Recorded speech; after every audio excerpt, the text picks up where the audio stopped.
Main stream media చూసినా social media చూసినా ఒకటే టాపిక్ అన్నమాట. మెగా వర్సెస్ అల్లు అనేసి, మెగా ఫ్యాన్స్ అల్లు ఫ్యాన్స్ గొడవ పడుతున్నారు, కొట్టుకుంటున్నారు, ట్వీట్ వార్ జరుగుతుంది అనేసి. సో వాళ్ళ మధ్య జరుగుతుందో లేదో పక్కన పెడితే, వాళ్ళ జరగాలని చాలా మంది కోరుకునే ఒక బ్యాచ్ ఉందన్నమాట. అది ఎవరో కాదు, వైసీపీ బ్యాచ్. ఆ వైసీపీ బ్యాచ్ పని పాట లేకుండా ఎప్పుడు మెగా ఫ్యామిలీ మీద పడి ఏడుస్తామా, పవన్ కళ్యాణ్ మీద పడి ఏడుస్తామా అనేసి ఉంటాడనమాట. సో ఈ భాగంగానే తెర మీదకి కొత్తగా ఒక ఇది తీసుకొచ్చారనమాట. అదేంట్రా అంటే, పుష్ప ట్రైలర్ గురించి మెగా ఫ్యామిలీ ఎవరు ట్వీట్ చేయలేదు అనేసి. సరే, ఎందుకు ట్వీట్ చేయాలి? ఫస్ట్ ఆఫ్ ఆల్ ఏ అవసరం ఉంది? ఒక సినిమా బీభత్సంగా సక్సెస్ అయ్యి అల్లు అర్జున్కి మంచి పేరు వచ్చినప్పుడు కంగ్రాట్స్ అల్లు అర్జున్ అనేసి కుటుంబం అంతా ట్వీట్ చేయడంలో ఒక అర్థం ఉంది. ప్రతి సినిమాకి, ప్రతి ట్రైలర్కి, ప్రతి దీనికి, పోస్టర్కి ఎవరు ట్వీట్లు చేసుకుంటా పోరు. అల్లు అర్జున్ ఎక్కడైనా ట్వీట్ చేస్తాడా? చిరంజీవి గారు Guinness book world record award వచ్చినప్పుడు లేదు కదా. అట్లనేసి అప్పుడు మెగా ఫ్యాన్స్ అందరూ అల్లు అర్జున్ పెద్దోడైపోయాడు, అల్లు అర్జున్కి పొగరు వచ్చింది అని ఎవడని కామెంట్ చేస్తాడు? ఎవడు చేయలేదు, సైలెంట్గా ఉన్నారు అంతే. సో ఎవడు పెద్ద పట్టించుకోలేదు. సో ప్రతి దీనికి ట్వీట్ చేయాలి, ప్రతి దానికి చేయాలి అనేసి ఈ పని పాటలేని వైసీపీ పేటీఎం బ్యాచ్కి ఏం చేయాలో అర్థం కాక ఇట్లా పిచ్చి పిచ్చి వేషాలు వేసి పిచ్చి పిచ్చి కామెంట్లు చేస్తుంటారనమాట. అది నిజమని నమ్మిన అల్లు అర్జున్ ఫ్యాన్స్ అందరూ ఎగబడి అది నిజమే, కావాలనేసి మీ అల్లు అర్జున్ చూసి భయపడుతున్నారు, మా హీరోని చూసి భయపడుతున్నారు, స్టార్డమ్ చూసి భయపడుతున్నారు అని ఇంక ఇష్టం వచ్చిన కామెంట్లు చేసుకుంటూ పోతారు. అరే అలాంటి పిచ్చినా కొడుకులు, వాళ్ళ పని పాట లేదు, ఎంతసేపు గొడవలు పడతామని ఉంటారు. కనీసం మీరైనా ఆలోచించాలి కదా అసలు. మీ హీరో ఫోటో పెట్టుకొని ఫేక్ అకౌంట్ క్రియేట్ చేసుకుని ఇష్టం వచ్చినట్లు వాగుతుంటారు. సో మిగతా హీరోలందరినీ తిడుతుంటారు. సో మిగతా హీరోలందరూ వచ్చి మీ హీరోని తిడుతుంటారు. మీరు ఏం చేయాలి అర్థం కాక మీరు కూడా వాళ్ళు తిట్టే స్టార్ట్ చేస్తారు. వాళ్ళు పని పాట వదిలేసి మీ మీద పడేస్తున్నారు. అది కొంచెం గుర్తిస్తే మంచిదన్నమాట అసలు. ఎంతసేపు మెగా ఫ్యామిలీ, అల్లు ఫ్యామిలీ కొట్టుకుంటున్నారు, అల్లు అర్జున్ పవన్ కళ్యాణ్ పడదు, అల్లు అర్జున్ రామ్ చరణ్ పడదు. వాళ్ళు బాగానే ఉన్నారు అసలు. వాళ్ళ గురించి వాళ్ళు ఒకరి గురించి ఒకరు గొప్పగా చెప్తూనే ఉన్నారు ఇంటర్వ్యూల్లో వాటిలంతా అసలు. అనవసరంగా ఈ ఫ్యాన్స్ పని పాట వదిలేసి ఇట్లా పనికిమాల పనులన్నీ చేసుకుంటున్నారు అనమాట.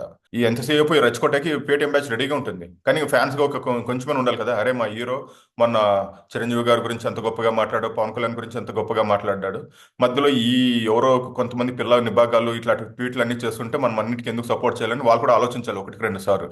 కుటుంబాలు బాగానే ఉన్నాయి, మధ్యలో ఈ పనికిమాలలో ఈ పేటీఎం బ్యాచ్ పెట్టే చుచ్చుకి ఫ్యాన్స్ కొట్టుకుంటున్నారు అంతే. అట్లా అనేసి వీళ్ళు ట్వీట్లు చూసి వాళ్ళు ఎక్కడైనా గొడవ పడతారంటే లేదు, వాళ్ళ అంతా ఒక అండర్స్టాండింగ్తో మంచిగానే ఉన్నారనమాట ఫ్యామిలీగా. ఈ మధ్యలో ఈ ఫ్యాన్స్ అనవసరంగా రెచ్చిపోతున్నారనమాట. ట్వీట్ చేయలేదు, మా హీరోని చూసి భయపడుతున్నారు, బాధపడుతున్నారు అనేసి. ఫస్ట్ కొంచెం ఎదగాలంతే. ఎంతసేపు ఎవడు ట్రాప్ చేస్తున్నాడు, ఆ ట్రాప్లో పడతానమ్మా లేదా, ఏది నిజము అనేది కొంచెం గ్రహించండి అంతే. అసలు బుర్ర పెట్టి ఆలోచించండి అంతే, సింపుల్గా. ఎంతసే ఎందుకంటే మెగా ఫ్యామిలీ మీద ఎప్పుడు బురద చల్దామా అని ఒక మీడియా కూడా రెడీగా ఉంటుంది, ఒక వర్గం మీడియా కూడా అసలు, ఒక బ్యాచ్ కూడా రెడీగానే ఉంటుంది. సో వాళ్ళందరికీ అవకాశం ఇచ్చినట్టు అంతే, మీరు పని పడలేసి.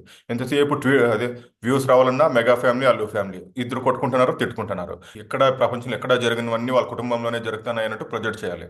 ఒక పక్క మెయిన్ స్ట్రీమ్ మీడియా కూడా దీన్ని కాన్సన్ట్రేట్ చేసి, ఇంకా సోషల్ మీడియా పని పట్లేని బ్యాచ్ కూడా దీని మీదే కాన్సన్ట్రేట్ చేసి అంత ఎట్లున్నారంటే మెగా ఫ్యామిలీ పేరు చెప్పుకొని బ్రతికేలాగా ఉన్నారు అంత, ఒక మాటలో చెప్పాలంటే. మెగా ఫ్యామిలీ పేరు, అల్లు ఫ్యామిలీ పేరు చెప్పకపోతే మీకు వ్యూస్ రావు. వ్యూస్ రావాలంటే చచ్చినట్టు వీల్ మీద పడేయడం వాళ్ళంతే. ఇప్పటికైనా కొంచెం మారండి. ఎట్లా ఎలక్ట్రానిక్ మీడియా, మెయిన్ స్ట్రీమ్ మీడియాకి ఎప్పుడు అన్ని వదిలేసింది, సిగ్గుసరం మానం మర్యాద అనేసి. టాప్ ఛానల్స్ నుంచి చిన్న బొకడా ఛానల్స్ దాకా అన్ని ఎప్పుడో విలువలన్నీ పూర్తిగా మర్చిపోయి ఎంతసేపు గోత్కాడ్ నక్కలాగా వెయిట్ చేస్తుంటారనమాట. సో వాళ్ళనే భరించలేరా, తట్టుకోలేరు అనుకున్నప్పుడు ఈ సోషల్ మీడియా చిల్లర్ బ్యాచ్ కూడా ఒకటి రెడీ అయిందనమాట అసలు. ఎంతసేపు వ్యూవర్షిప్ కోసము Allu family, mega family, Pawan Kalyan, Allu Arjun, Ram Charan అనుకొని చెప్పుకొని బ్రతికేస్తారు అంతే అసలు. అందులో ఇంకా ఈ గోత్కాడ్ నక్కలు పేటీఎం బ్యాచ్ రెడీగా ఉంటాయి అనమాట అసలు. అందరికీ గొడవలు పెట్టాలి, అందరూ వాళ్ళలో కలుపుకోవాలి అంతే. అది వాళ్ళ బ్రతుకులు అసలు. మీ హీరో పేరు చెప్పే కదా ప్రభాస్ని అమ్మనాబూతులు తిట్టింది. ఉం? నిజంగా మీరు తిట్టారా? మీ మీ మీ హీరో ఫోటోలు పెట్టుకుని ఫేక్ అకౌంట్ క్రియేట్ చేసుకుని తిట్టారు అసలు. ప్రభాస్ గారిని ఎందుకు తిట్టారా అంటే సంబంధం ఉండదు, ఆన్సర్ ఉండదు. మహేష్ బాబు గారిని తిడతారు, ఎవరిని పడితే వాళ్ళని తిడతానే ఉంటారు. కానీ అల్లు అర్జున్ ఆ రోజు ఎంత గొప్పగా మాట్లాడాడు ఒక్కొక్క హీరో గురించి అసలు.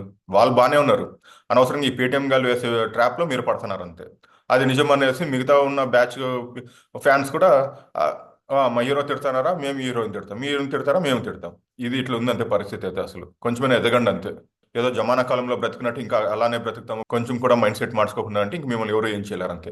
మీ వీక్నెస్ని వాళ్ళు ఎప్పుడు వాడుకుంటూనే ఉంటారు అంతే ఎదుటి వాళ్ళు.